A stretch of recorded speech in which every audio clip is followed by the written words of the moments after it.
Shalom, Renungan Harian Kamis 21 Juli 2022 dengan judul Panggilan Misi.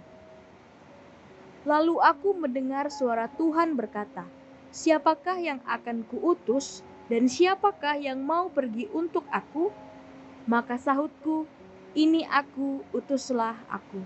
Yesaya pasal 6 ayat yang ke-8. Dengan bacaan harian Yesaya pasal 4 sampai pasal yang ke-6.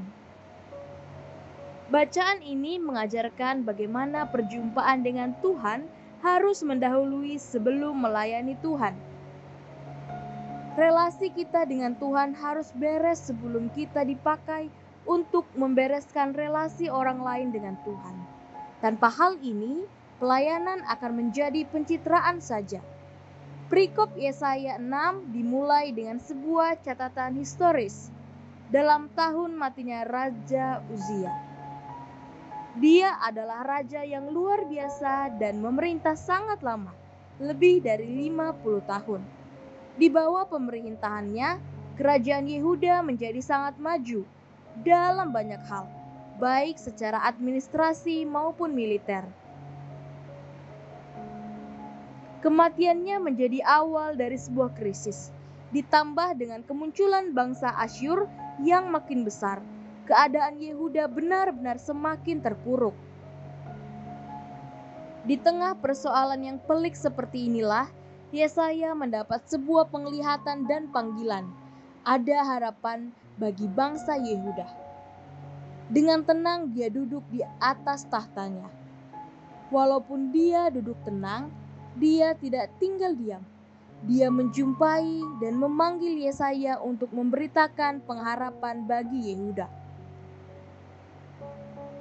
Melalui perjumpaan ini, Tuhan ingin menyatakan siapa dirinya kepada Yesaya.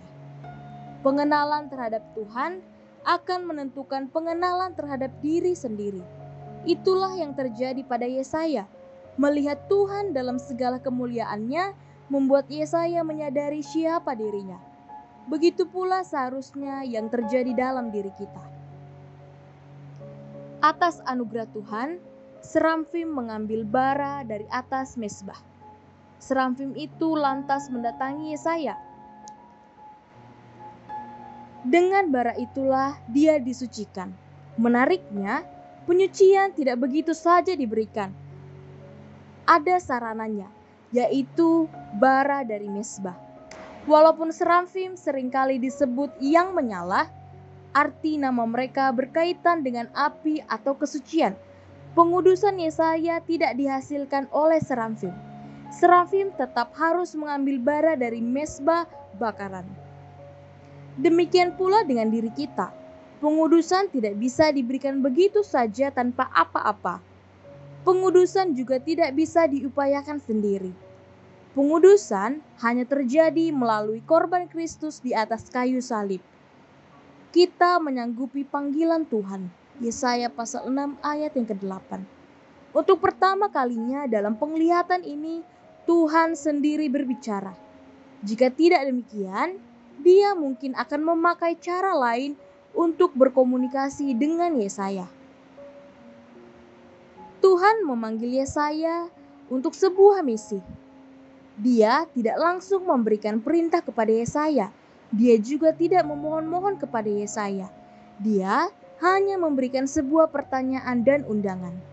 Siapakah yang mau kuutus? Jika perkataan serafim saja sanggup mengguncangkan alas pintu bait suci, tidakkah suara Tuhan mampu mengguncangkan hati Yesaya? Bukankah Yesaya sendiri baru saja mengalami karya ajaib Tuhan yang melepaskan dia dari ketidaklayakan dan kebinasaan? Bagaimana mungkin dia menolak undangan misi yang beranugerah ini? Mereka yang pernah menjumpai Tuhan secara pribadi tidak akan keberatan untuk pergi menjumpai orang lain demi Tuhan. Bahan refleksi untuk kita. Sudahkah kita mengalami kasih Tuhan, mendengar suara Tuhan secara pribadi dalam kehidupan kita, dan turut ambil bagian dalam misi Kristus, melayani dan membawa jiwa-jiwa untuk Tuhan? Power statement. Amanat agung bukanlah suatu pilihan untuk dipertimbangkan.